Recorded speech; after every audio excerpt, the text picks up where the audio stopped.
Hello student, आज के topic संविधान में एक बहुत ही इंपॉर्टेंट चैप्टर से है जिसका नाम है संघीय कार्यपालिका। सबसे पहले हम देखेंगे कि संघीय कार्यपालिका क्या होती है, इनके कौन कौन से पार्ट्स होते हैं और कौन से पार्ट्स को हमें पहले पढ़ना है, कौन से पार्ट्स को बाद में पढ़ना है।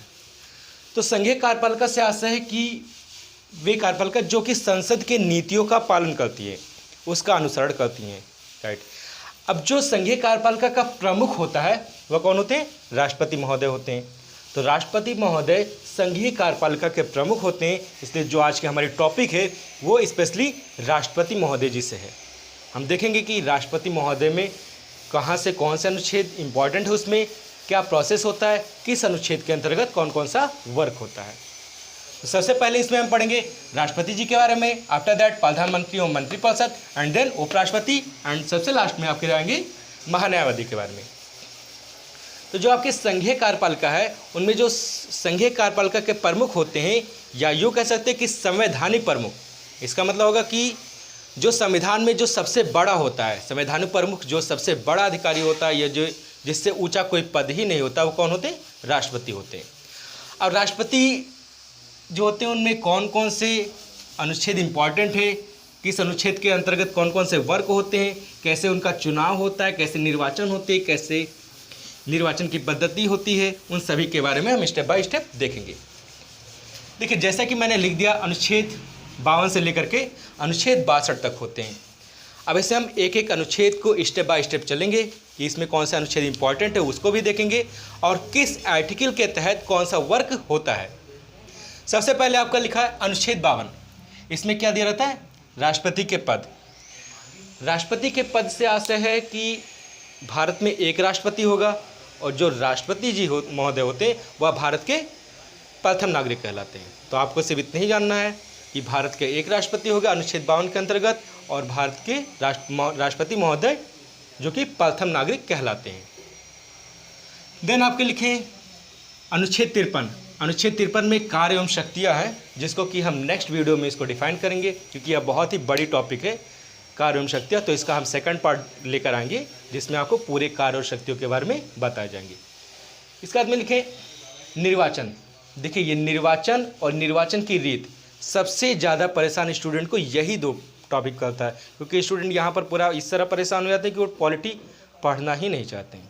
फिर उनको लगता है कि बहुत टफ है। ऐसा कुछ नहीं, बस 5 मिनट आप ध्यान से समझते रहिए, आपको सब कुछ समझ में आएगा। देखिए, राष्ट्रपति के जो निर्वाचन होते हैं, वो निर्वाचन अगर हम लोग किसी का जैसे जब चुनाव होता है तो हम क्या करते हैं, किसी को भी जाकर वोट देकर और उसको हम प्रत्यक्ष रूप से चुन लेते हैं। जैसे सांसद हो गए, विधायक हो गए, या हमारे गांव के प्रधान वगैरह हो गए, तो इन सबको हमें क्या होता है कि वोट दिए और चुन लेंगे प्रत्यक्ष रूप से। बट जो राष्ट्रपति महोदय होते हैं उनमें ऐसा नहीं होता। वहाँ पर हम प्रत्यक्ष वोट हम नहीं करते, बल्कि हमारे द्वारा जो प्रतिनिधि चुने जाते हैं वे जाकर के राष्ट्रपति जी को वोट देते हैं, एंड देन वहाँ पर उनका चुनाव होता है। तो राष्ट्रपति महोदय को जो वोट देते हैं उनमें कौन कौन से होते हैं, इनके बारे में हम थोड़ा देखते हैं। देखिए, यहाँ पर जो निर्वाचन लिखा है और जो राष्ट्रपति महोदय को वोट देते हैं उनको कहते हैं निर्वाचक मंडल। क्या कहते हैं? निर्वाचक मंडल। जो वोट देते हैं उस वोट में जो व्यक्ति शामिल होते हैं तो उन्हें हम निर्वाचक मंडल कहते हैं। और इस निर्वाचक मंडल में कौन कौन शामिल होते हैं उनको देख लेंगे आप। जैसे आपका कहते हैं लोकसभा कहलाते हैं, लोकसभा के सभी सदस्य, राज्यसभा के सदस्य, विधानसभा के सदस्य हो जाएंगे आपके, विधानसभा के सदस्य हो जाएंगे। इसके बाद में आपके हो जाएंगे दिल्ली और पुदुचेरी विधानसभा के सदस्य हो जाएंगे, विधानसभा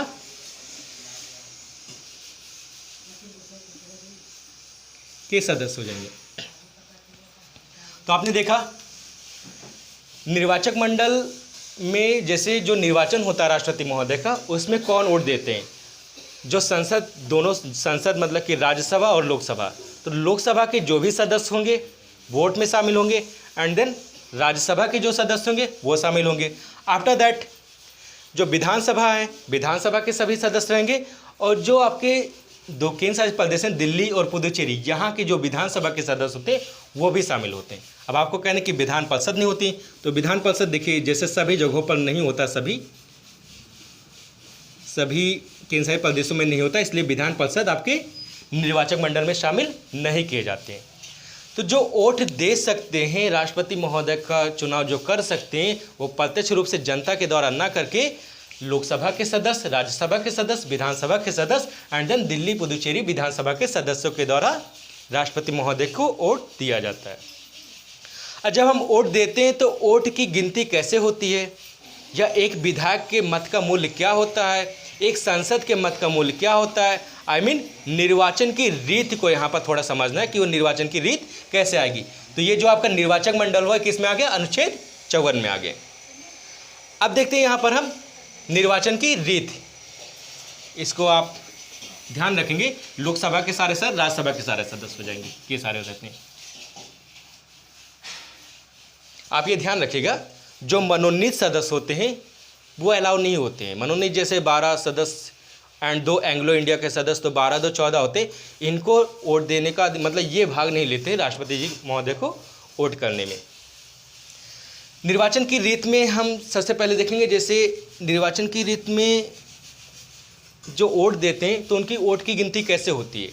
हमारा क्या हुआ कि हम किसी एक व्यक्ति को एक बार वोट देते हैं, लेकिन जब राष्ट्रपति महोदय का चुनाव होता है तो वहाँ पर किसी एक व्यक्ति को एक बार वोट नहीं दिया था, मतलब एक व्यक्ति जितने भी लोग वहाँ पर रहते हैं उन सभी को वोट देते हैं।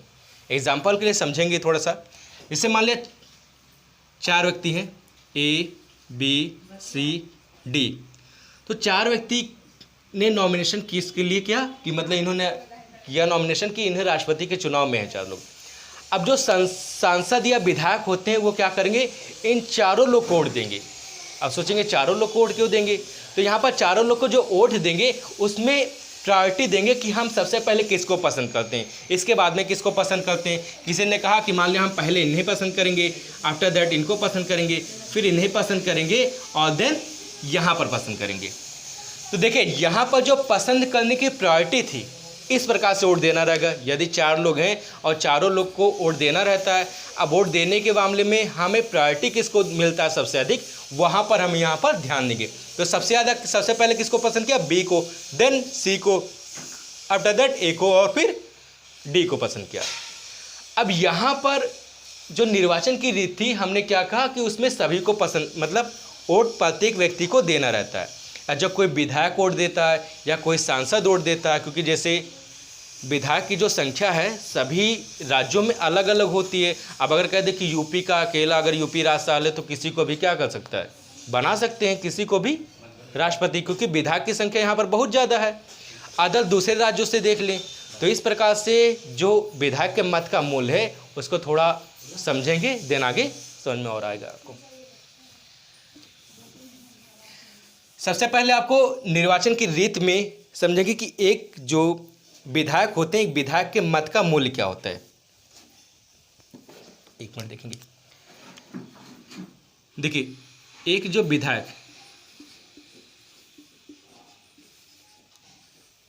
विधायक के मत का मूल्य अगर देखेंगे तो जिस राज्य के विधायक होते हैं उस राज्य की जो टोटल पॉपुलेशन होती है, क्या होती है, टोटल पॉपुलेशन कहते हैं। टोटल पॉपुलेशन कर देंगे। इसके बाद में राज्य विधानसभा में निर्वाचित कुल सदस्य,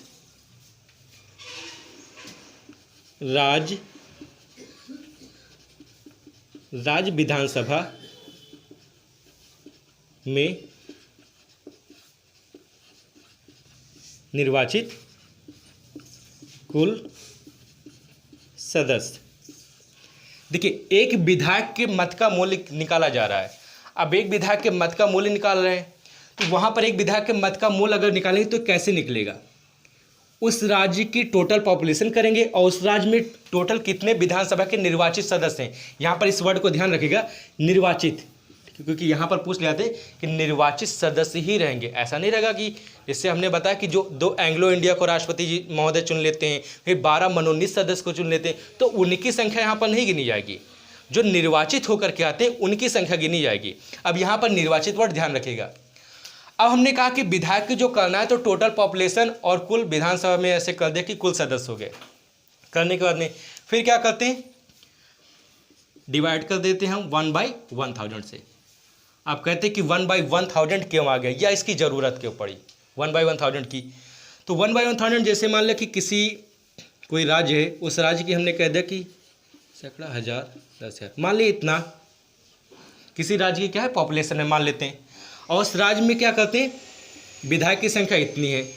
तो ये विधायक की संख्या इतनी है और फिर यहाँ पर हमने कर दिया तो एक विधायक के मत का मूल्य कितना आ गया 10,000 आ गया। तो ऐसे 10,000 गिनने में बहुत टफ हो जाता है। इसी आंकड़े को मतलब थोड़ा आसान बनाने के लिए डिवाइड कर दिया गया और यहाँ पर 1000 से डिवाइड करने के बाद में ये संख्या कितनी होगी 10 होगी। तो इस आंकड़े को समझना और भी आसान हो जाता है। इसलिए हमने क्या किया, एक विधायक के मत का मूल्य टोटल पॉपुलेशन अपॉन राज्य विधानसभा में निर्वाचित सदस्य और उसको डिवाइड 1/1000 से हमने कर दिया। ये तो एक विधायक के मत का मूल्य हो जाएगा। अब विधायक के मत के मूल्य के बाद में दूसरा देखेंगे एक सांसद के मत का मूल्य क्या होगा।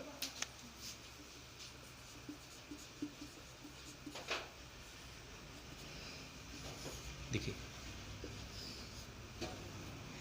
अगर हम एक सांसद के मत का मूल्य देखें तो सांसद के मूल्य का हो जाएगा कि सभी राज्यों के जो विधायकों के मतों का कुल मूल्य होगा। सभी राज्यों के विधायकों के मतों का कुल मूल्य, सभी राज्य के विधायकों के मतों का कुल मूल्य अपॉन संसद के निर्वाचित सदस्यों का कुल सदस्य संख्या। संसद के निर्वाचित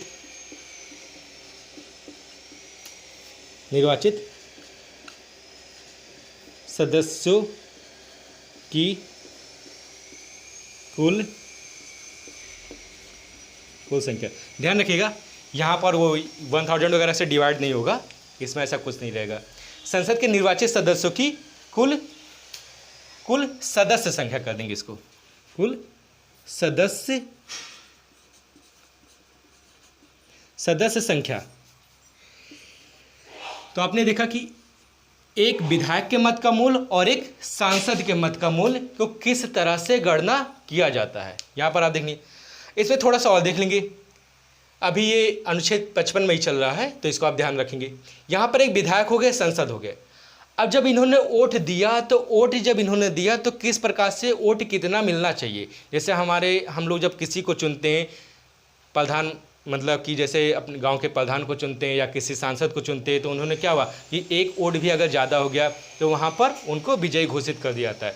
बट जब राष्ट्रपति महोदय का चुनाव होता है तो यहाँ पर जो मिनिमम वोट लाने की जो कंडीशन होती है वो क्या होती है उसको देखेंगे। तो यहाँ पर होगा न्यूनतम कोटा। इसको आप इरेज कर रहे हैं, इसको आप नोट कर लीजिएगा, स्क्रीनशॉट लेना तो आप ले सकते हैं। देखिए हमें देखना कि जिनका मतलब राष्ट्रपति महोदय का जो चुनाव होता है तो उसमें न्यूनतम कितना मत लाना होता है। तो न्यूनतम जो मत होता है वो होगा न्यूनतम कोटा। देखिए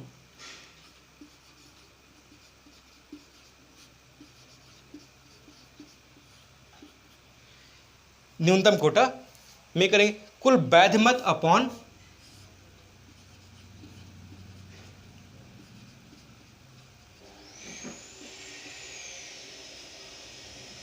देखिए कुल वैध मत अपॉन 2 ऐसे +1 कर देंगे। इसका मतलब होगा कि 50% मिनिमम कितना होना चाहिए 50% होना चाहिए और +1। तो 50% में एक ज़्यादा हो या दो ज़्यादा हो या कितना भी ज़्यादा हो इससे फ़र्क नहीं पड़ता, बस 50% से थोड़ा सा अधिक आपका होना चाहिए।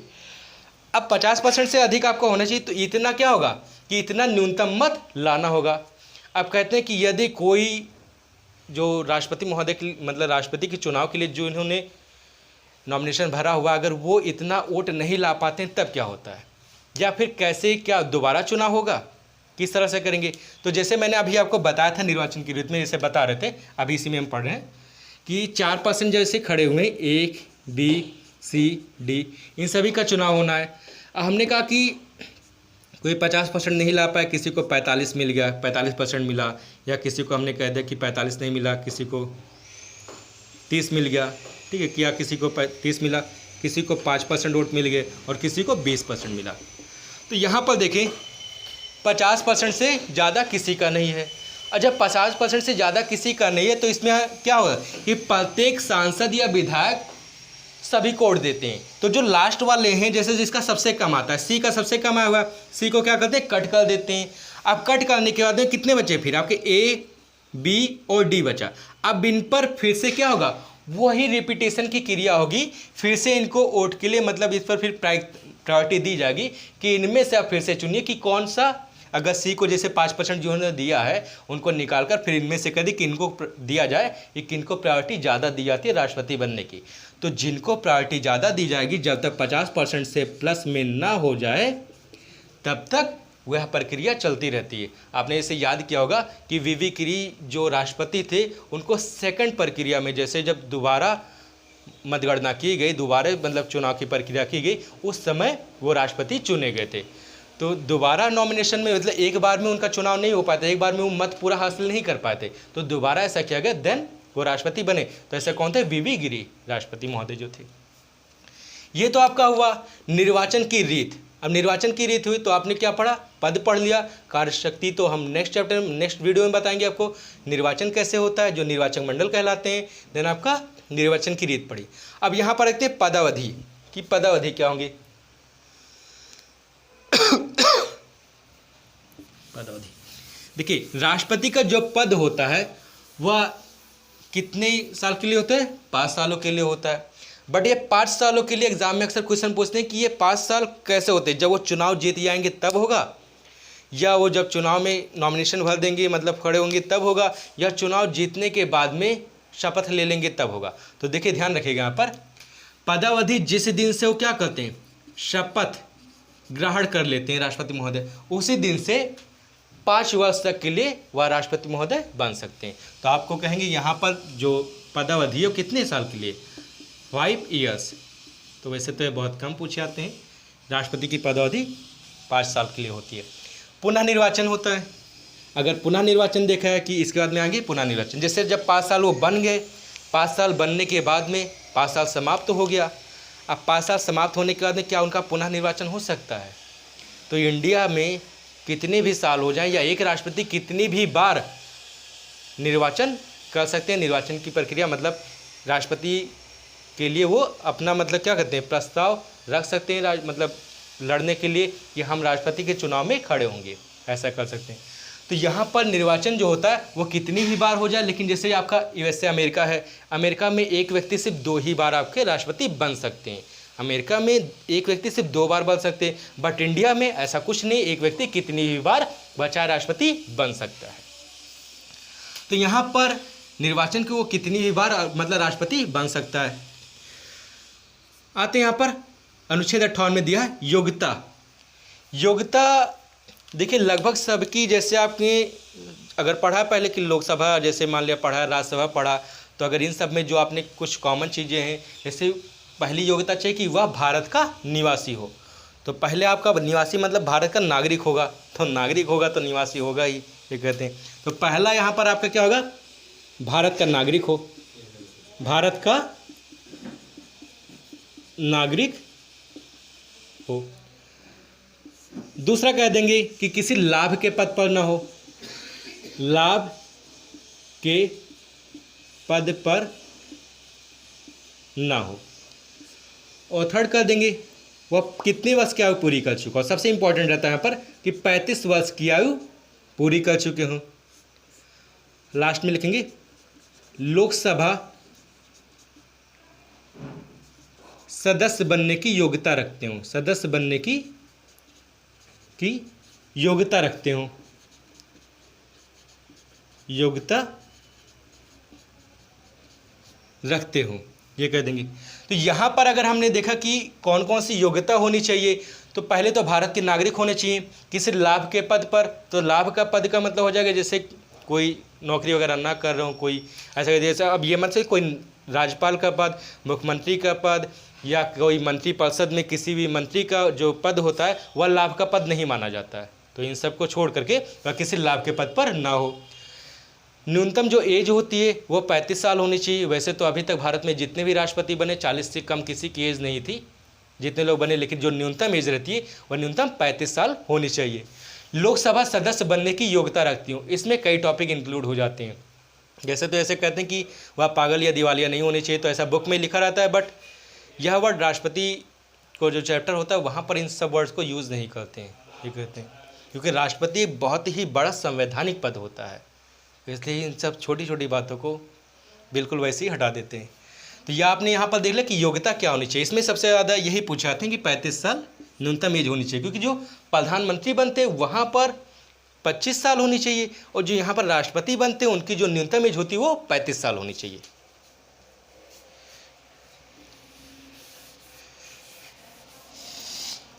अब यहाँ पर देखेंगे फिर जो अनुच्छेद 58 है, राष्ट्रपति पद के लिए आवश्यक शर्तें, तो लगभग 58 और 62 जो है वो सेम है। यहाँ पर भी वही योग्यता या शर्तें एक ही प्रकार से हो जाती हैं। तो 62 हो जाएंगी कि 62 में जब वो राष्ट्रपति के पद पर हैं, इसके बीच में वो किसी दूसरे पद को ग्रहण नहीं कर सकते। दूसरे पद का मतलब जैसे कोई लाभ का पद वगैरह ग्रहण नहीं कर सकते कि अब हम राष्ट्रपति अब बन गए तो क्या अब हम ग्रहण कर लें कोई पद, तो ऐसा नहीं कर सकते। तो जैसे आपका अनुच्छेद 62 है, तो अनुच्छेद 62 में कोई अन्य पद ग्रहण नहीं कर सकते। ऐसे लिख सकते अन्य पद ग्रहण नहीं कर सकते, नहीं कर सकते। आते हैं अपन लास्ट में लिखे शपथ। अब आगे शपथ, तो अनुच्छेद 60 में जो लिखा है शपथ, अब ये शपथ जो दिलाते हैं राष्ट्रपति महोदय को कौन होते हैं? सर्वोच्च न्यायालय के मुख्य न्यायाधीश होते हैं। सर्वोच्च न्यायालय के मुख्य न्यायाधीश रहेंगे। तो जैसे अगर मुख्य न्यायाधीश नहीं है तो वहाँ के जो वरिष्ठ न्यायाधीश होंगे, मतलब कि उनके बाद में जो आएंगे, उम्र में नहीं, ठीक है, उम्र में जो सबसे अधिक, ऐसा नहीं होगा। तो वहाँ पर क्योंकि उनके बाद में कोई ना कोई तो आता होगा कि जब मुख्य न्यायाधीश नहीं है तो उनके चेयर पर कौन आएगा, तो जो वरिष्ठ मतलब मुख्य न्यायाधीश अगर नहीं है तो वरिष्ठ न्यायाधीश जो होंगे वो शपथ दिलाएंगे किसको? राष्ट्रपति महोदय को। यहाँ पर राष्ट्रपति महोदय को शपथ दिलाएंगे, और जिस दिन शपथ दिलाएंगे उसी दिन से अगले 5 सालों के लिए ये राष्ट्रपति बन जाएंगे। लास्ट में लिखा है महाभियोग। महाभियोग में राष्ट्रपति को हटाने की जो प्रक्रिया होती है वो महाभियोग कहलाती है।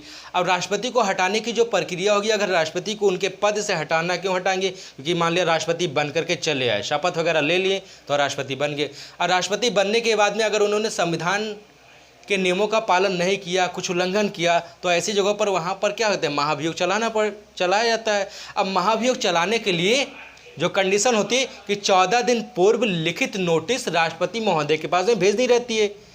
इसके बाद में 14 दिन के मतलब इसमें हो जाते हैं, अगर 14 दिन अगर हो जाता है, कोई रेस्पॉन्स नहीं मिलता है, तब लोकसभा या राज्यसभा किसी में भी हम प्रस्ताव को पारित करते हैं। जो भी मतलब राष्ट्रपति महोदय के महाभियोग को या पद से हटाने के लिए हम प्रस्ताव पारित करते हैं, जो लोकसभा में कर सकते हैं या राज्यसभा में कर सकते हैं, ऐसा करते हैं। तो वहाँ पर हमें पारित करने के लिए भी मतलब कम से कम 50 सदस्यों का मतलब क्या होता है? अप्रूव्ड होना चाहिए, अनुमोदक होना चाहिए, तो हम जाकर के पारित करते हैं। हालांकि ऐसा कभी हुआ नहीं है अपने इंडिया में, महाभियोग की प्रक्रिया ऐसा कोई हुआ नहीं है कि किसी राष्ट्रपति को उनके पद से हटाया गया हो। अब ये तो आपका हुआ महाभियोग तक। इसमें देखिए कुछ चीज़ें छूट गई हैं जो अक्सर दिमाग में उस समय जब पढ़ाने लगो तो नहीं आता है, बाद में आ जाते हैं। जैसे कि एक आपका छोटा हुआ है यहाँ पर कि राष्ट्रपति के निर्वाचन की जो रीत मैंने बताया, थोड़ा सा देख लेंगे, इसको हम पूरा इरेज कर देते हैं, बाकी तो आपका हो गया सब। लिखिए